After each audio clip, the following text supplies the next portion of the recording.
We're back with another one, Off the Chain podcast. It's your boy Moneybag E. I got co-host Clemco Productions, and we got artist Konnoisseur Kevoo. Yeah, what up with y'all, man? Yeah, man, Konnoisseur Kev. What's the Konnoisseur mean? So there's I, I was multiple looking at things your for it. page. I seen you put up a lot of bud and shit. Yeah, I was like, damn, he be having the it's strange. a lot. Yes, it does have to do with weed. Like, you know what I'm saying? Connoisseur, if you know the definition of it is, I want to say it's uh like an elitist of knowing what it is. You know what I'm saying? Like knowing your research or something and actually coming to the table and bringing that to the table. So like. Connoisseur Kevoo is that I'm bringing this weed to you guys and actually telling you what it is, breaking down genetics, how it's smoking, how it's tasting, and how it's making you feel. You know what I'm saying? And I'm being actually legit with this shit. I'm not holding back. You know what I'm saying? So, and also connoisseur, we break down what the first, what is it, 4 letters? CONN. What's the first 4 letters of Connecticut? CONN. And my first name is Kevin, so we changed the C to a K, KONN. Connoisseur Kevoo. Oh, you got something behind it. I fuck with that. Hell yeah. Artist has like actual story behind it, you know what I mean? And we talk about artists having like a brand all the time, you know what I mean? It's And all about branding. it's good that you have a brand too to Yeah. push even, you know? Fuck with Yeah, that for man. sure, I bro. try to, make it as organic as I can. You know what I'm saying? Like, it's funny because I didn't even really like think about this being a name. Like, it was just more so like whenever I was in a session, I'm sitting there looking at the weed while I'm smoking, and it's like, yo, I'm actually like doing some connoisseur shit. Like, nobody's on this type of time. Like, other people, don't get me wrong, I'm pretty sure people examine weed like how I do, but I'm sitting there like obsessed with the pack. Like if it's a P right here, bro, I'm sitting here looking at the shit. I'm looking at the nugs. I'm breaking inside. Like I'm seeing what's up with it. You know what I'm saying? Like some niggas don't. Some niggas do that. Some niggas don't. But I'm here to represent the people that do. You know what I'm saying? Trying to put it on for everybody. So Oh yeah, and so the reason why you came down here, you're an artist as well. You make Yes, sir. music. You came and did an off the chain performance. Yes, sir. Yeah, that was fire. Yeah, that was a fire beat too. It was Justin Timberlake vibes. That was fire. Yeah, bro. I came to my boy. Shout out my brother Flo, Dream Killer Records. We taking over, man. So I came to the studio and I was like, "Yo, bro, we should do Cry Me a River." He was like, "I bet." I was like, "Yo, we gotta have the he and all the do do do do do." I was like, "Yo, keep that same tempo like that and just do." I was like, "Oh, okay, perfect." And then like I wrote like 3 different versions of the song. You know what I'm saying? Like I did it song format, and then I wrote a freestyle verse like that, but it was completely different. And then like my last one was the one. So I was like, "I bet we gonna do that one," and that's what we got. So Yeah, that's fire how you put that into it, and you know what I mean. I fuck with that for sure, man. appreciate it, man. What It was means a kind of lot. the original inspiration for that? I know you said Justin Timberlake, but what even like drew you to that song specifically? you know, I'd be like I ain't gonna hold you. Justin Timberlake is probably like one of the dopest R&B artists to me, and Timberland is the producer. And Timberland is a hip hop artist. You know what I mean? Hip hop producer. I'm sorry, hip hop producer. You know what I'm saying? But he also goes into his R&B bag and shit like that. So I'm just sitting there. I was listening to the song. I think it like came on in a grocery store or some shit when I was packing out one day. I was like, all right, that's dope. And I've heard it before, like when I was younger and shit on the radio. And I was like, oh, okay. So then I really tapped into a lot of Justin's music. You know what I'm saying? I was like, and shit. Like I listened to that. I could see us holding hands, walking on the beach on the toes in the sand, and then like suit and tie and all that shit. You know what I'm saying? And that shit right there, I was just stuck to Cry Me a River. Even the music videos were like real interesting. Like, you really pay attention to that shit? That nigga's a stalker. And that whole thing, like I'm like, what the fuck? Oh, like, and I just kept watching and watching, and then like the whole production of the song too, like how they did that shit was fire. You know what I'm saying? Like that shit blew my mind, and I was like, you know what? Let's do something to it. So this is how we got it. No, that's super fire. And you said you worked with a producer on that. Who was the producer that you worked with on it? My brother Flo on the track. He's been doing. Me and him been making our beats together for the past almost 10 years now. So yeah. So you've been at it for a minute as well. Yeah, bro. Something we've touched on with a lot of artists on the podcast is like how long they've actually been doing the music. You know what I Oh mean? yeah, So I've been sneaking in the studio since I was like 5. My dad is a producer, you know what I'm saying? So like, it was across the hall from me. So I used to just sneak in and just be listening and shit until I get caught, and then try to sneak back in. You know what I'm saying? So Yeah. Yeah. So what was it like growing up with your dad being a producer? And That shit was dope. yeah, and how it influenced you. As a little kid, you know what I'm saying, going in there late, you know, you get kicked out and shit. But as you get older, like the door was more open.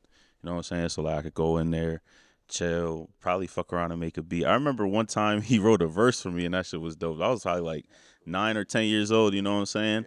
And I was like, okay. And I never thought of like, yo, how ironic is it now? Like some odd years later, I'm in the studio doing this shit. And yeah, like he supports it, like what I've been doing for the longest, and he fuck with it, man. That's cool. I got a song with him too. I got a song with him like probably on my first EP on SoundCloud. It's called Power.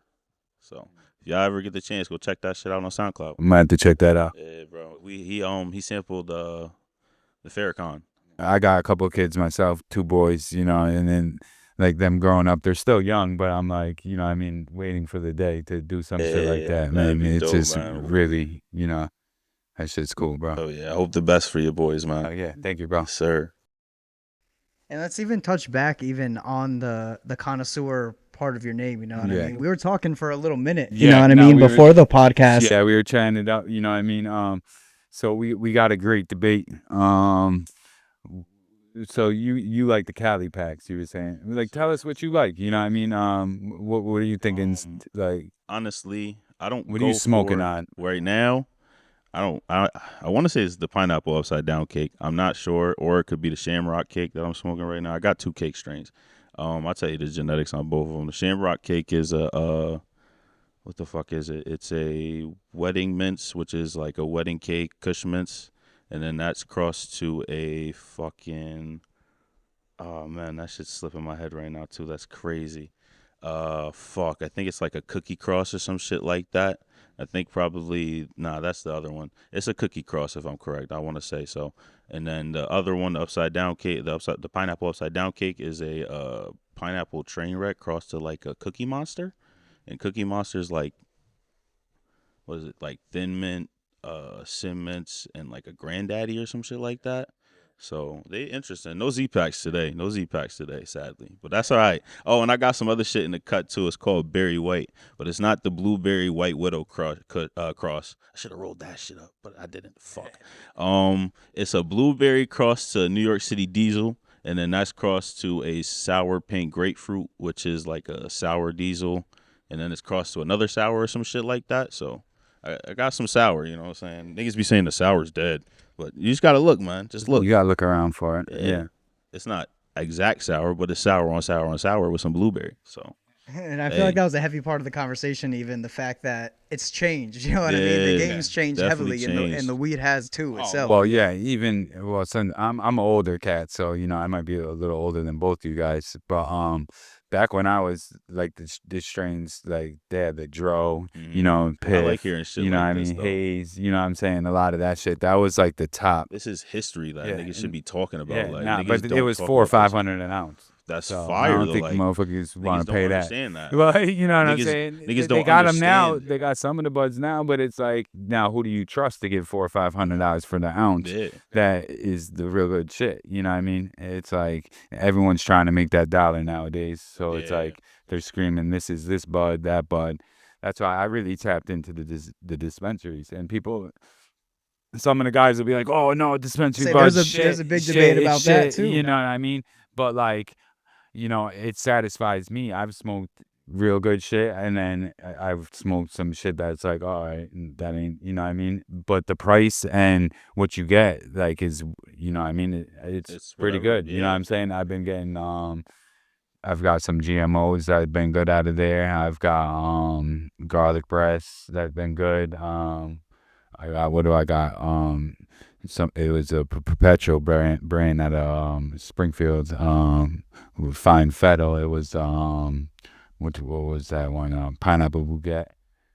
Gas. That's the shit you showed me. Word. Yeah, some gas. That shit was nice. And then, you know, you got. I'm not shitting on the street packs or the Cali packs, you know what I mean? Those are good fire, just as fire, you know what I mean? Or like even like they box it up now. They put it in these boxes, little cars. Packaging, man, is crazy. You know what I mean? It's like now this shit is like 70 and 8.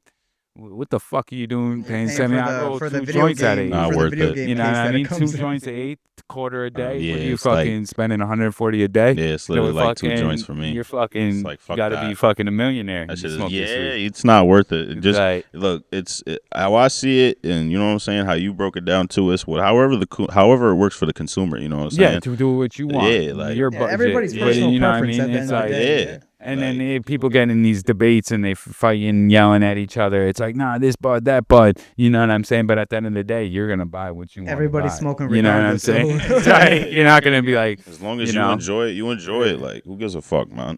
yeah, it's a crazy different type of thing, you know. But yeah, What do you got coming up? You got any drops coming up, performances, anything like that? We got SP3 coming soon, man. That's all I'm saying. SP3 is coming soon. We got the Won't Cry River video coming soon as well. We just shot that shit last Tuesday. That shit was fun as hell, especially, and it was warm as hell.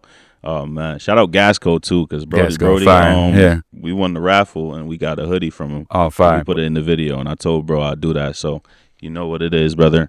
We putting it on for CT. You know what I'm saying? So Is that the Gasco hoodie right there? Nah, this is a different Oh, one. a different I one. got this at, damn, I don't know where I got this shit, but I got this shit like a while ago, and I think it's like my second time wearing it in front. Hell yeah, I got fire, so man. many hoodies, bro. Yeah, It's crazy. You gotta bro. have some fly shit. Yeah, bro. Hell yeah. Yeah, definitely. Let them know where to find you at all social media platforms. You can find me at Konnoisseur_Kevoo on all platforms. That's just let Siri spell Konnoisseur. I'm too high right now, can't front. So just let her spell that and put a K instead of a C. _KEV 0 lowercase o, and on YouTube is Konnoisseur.Kevoo. So go find me, go rush it all. SP3 coming soon, and the music video coming soon as well, man. So just 3's up. Hell yeah. It's your boy Moneybag E. You can find me at Moneybag45 or warehouse.e60. It's your boy Klimko Productions. You can find me at KLIMKO Productions. Kill that shit. It's Off the Chain Podcast. Yeah.